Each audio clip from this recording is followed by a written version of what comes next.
ரீசெண்டாக நிறைய பேர் லாவ் ஆஃப் அட்ராக்ஷன் பற்றி பேசி நிறைய கேட்டிருப்பீங்க. சில பேர் நம்புவாங்க, சில பேர் அதை நம்புறதில்ல. நானும் ஆரம்பத்தில் இதை நம்பலை.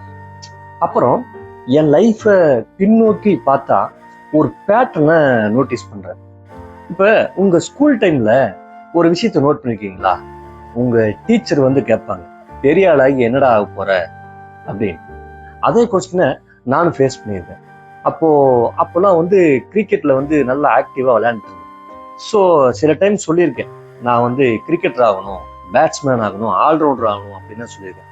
ஆனால் எனக்கு தெரியாமலே மோஸ்ட் ஆஃப் த டைம்ஸ் நான் வந்து போலீஸ் ஆகணும் அப்படின்னு சொல்லியிருக்கேன்.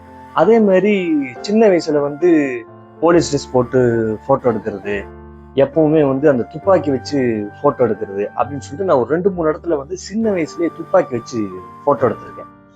அப்புறம் நான் வந்து ஒரு 9th or 10th படிக்கிறேன். வயசு வந்து ஒரு 14-15 வயசு இருக்கும்.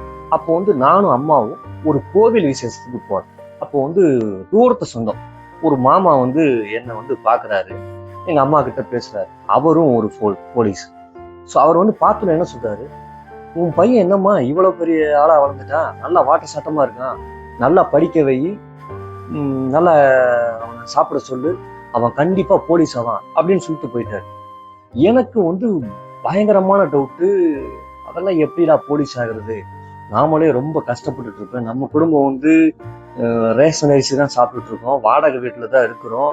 அப்புறம் போலீஸ் ஆகிறதுக்கு மெயின் வந்து உடம்ப நல்லா ஃபிட்டா வச்சுக்கணும், நல்லா சாப்பிடணும், வெளியில இருந்து புக்ஸ் எல்லாம் வாங்கி படிக்கணும். இதெல்லாம் நாம எப்படி செய்ய போறோம்? அப்புறம் 2வது போலீஸ் வந்து ஒரு பெரிய ஜாபு, அதுக்கெல்லாம் எப்படி போறது? அதெல்லாம் கொஞ்சம் ஈஸியா இருக்குமா? இது எப்படி அவர் பாட்டு சொல்லிட்டு போயிட்டாரு, நம்மளை வந்து 10th 12th படிக்க வைப்பாங்களா அப்படின்னே தெரியாது.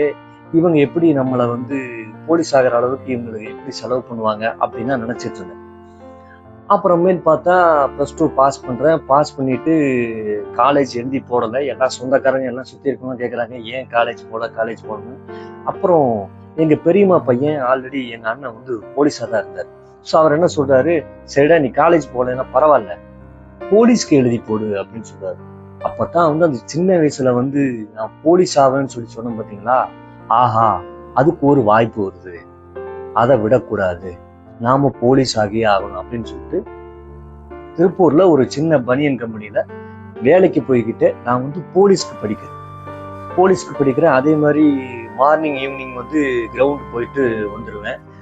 நல்ல ரன்னிங் ஓடுவேன், பிசிக்கல் ஆக்டிவிட்டிஸும் பண்றேன். அப்புறம் புஷ்அப், டெய்லி புஷ்அப் பண்ணுவேன், ஒர்க் அவுட் பண்ணுவேன்.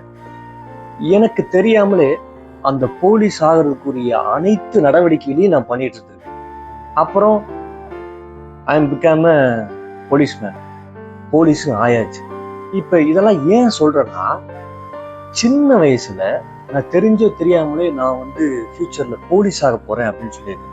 அதான் வந்து நான் ஆள் மனசுல நம்பிக்கிட்டே இருக்கேன். போலீஸ் ஆகணும் எனக்கு கொஞ்சம் ஆசை. பட் வந்து அது எப்படி ஆகணும், அது ஃபியூச்சர்ல ஆகுமா இல்லையா அப்படின்னு அந்த சின்ன வயசு பையனுக்கு தெரியாது. பட் வந்து அந்த விருப்பம் வந்து என்கிட்ட இருந்திருக்கு. இந்த லாவ் ஆஃப் அட்ராக்ஷன் வந்து வெறும் விருப்பம் மட்டும் கிடையாது. உங்களுக்கு ஆசை இருந்தா மட்டும் ஆக முடியாது. அந்த விருப்பம் செயல்கள், நம்ம செயல்கள் அதை நோக்கி, அந்த ஆசையை நோக்கி செயல்கள் பண்ண ஆரம்பிக்கிறது. நம்மளுக்கு ஒரு ஆசை இருக்கு, அந்த ஆசைக்கு நம்ம என்னென்ன ஸ்டெப் வச்சிருக்கோம், தட் இஸ் இம்பார்ட்டன்ட்.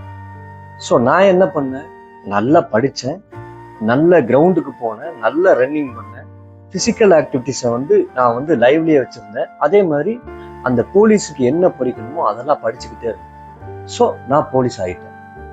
ஸோ இதுலேருந்து என்ன தெரியுது, நம்ம விருப்பம் மட்டும் இருந்தால் அந்த லாவ் ஆஃப் அட்ராக்ஷன் வந்து நிறைவேறாது. அந்த விருப்பத்துக்கான செயல்களை பண்ண ஆரம்பிக்கணும். அப்பதான் அந்த லாவ் ஆஃப் அட்ராக்ஷன் வந்து முழுமையடையும். இதுதான் நான் புரிஞ்சுக்கிட்டது. நீங்க லாவ் ஆஃப் அட்ராக்ஷன் வந்து நம்புறீங்களா?